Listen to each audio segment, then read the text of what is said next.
Hi guys, welcome back to my channel. Today I'm going to be explaining in detail how to get started with topical retinoids, specifically Retin-A. Retin-A, not to be confused with retinol, completely separate products. But marketing companies, cosmetic manufacturers like to try to confuse people because Retin-A is such a strong ingredient. They make retinol marketable and people think they're all the same, and they are. They're all vitamin A derivatives, but the way they interact with your skin and the way your skin processes them are all completely different. Retin-A is the most effective one, and I'm going to tell you today how to get started with a prescription of Retin-A. But first, if you haven't been here before, my name's Jennifer. I'm an esthetician. On this channel, I talk about beauty, skincare, pop culture, drama, but mainly beauty. So if that interests you, please subscribe. I post videos usually like at least weekly, usually more than that. So subscribe and ding the bell so you can see more videos like this. So let's just hop right into it. There's 3 steps that I'm going to walk you through to get started. So this is just like to get started. So you need a prescription.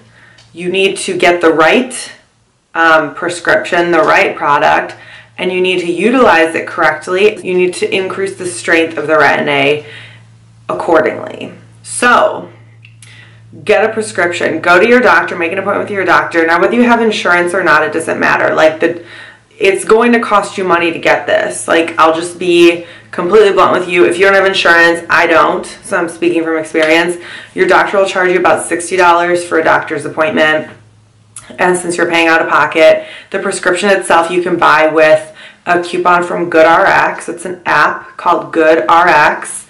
And you can get a prescription for Retin-A for about $80 to $100. So it's going to cost you like over $100 probably in total. So if that's not in your budget, save up your money because it's so worth it. If you don't use another single product on your face and you just use this, you will get incredible results. Of course, you need a moisturizer and an SPF as well, okay? So go to your doctor, just tell your doctor you want a prescription to tretinoin, Retin-A. Those are interchangeable terms. Retin-A is actually a brand name. So tretinoin is the generic version of that brand. Tretinoin 0.025% cream is what I personally would recommend. Anyone who hasn't used a Retin-A before, that's what you should start on. It's a cream. There are other, developments. There's a gel version now or whatever, but I just like the cream. That's literally the best delivery system for me and my experience. Talk to your doctor. Your doctor may have some different advice for you. And then fill the prescription, obviously. Now, before you start using Retin-A, you need to make sure you're not using glycolic or retinol or lactic acid or any actives that would sensitize your skin. Mostly these just contain either retinols or alpha hydroxy acids. Those are the main categories you want to avoid while using prescription strength Retin-A.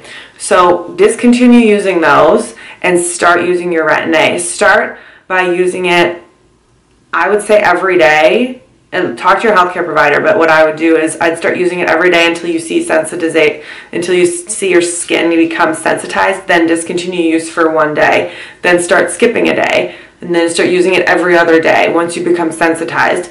And then once you feel like your tolerance is built up, then go back to using it every day until you reach your plateau, and then pull it back a day, and then skip a day, skip a day, skip a day until your skin is built up more of a tolerance. It's really on a case-by-case basis. You have to either increase or decrease your usage based on how your skin is reacting. Now, the most important thing is to not discontinue use. You cannot discontinue use. That is the biggest pitfall with using Retin-A. People get sensitized. They become red, flaky, dry, and they're like, this is irritating. I don't want to use it. Don't make that mistake. You have to push through. There's probably a 6 to 12 month window while your skin is still adapting to the accelerated proliferation of the cells that Retin-A causes, that your skin is going to be dry, red, and flaky. I personally like feeling these types of results because, I don't know, I feel like then you can tell it's working better. And I know how to deal with it now. But don't discontinue use. At the very least, if you're peeling on a 0.025 retinol, when you're using it every other day, go down to every 2 days or every 3 days, but you have to minimum use it at least twice a week. And then monitor your sensitivity very closely, because you want to increase the usage, you know, quickly if you're only using it twice a week. Okay, so then you always have to make sure you're using an SPF during the day.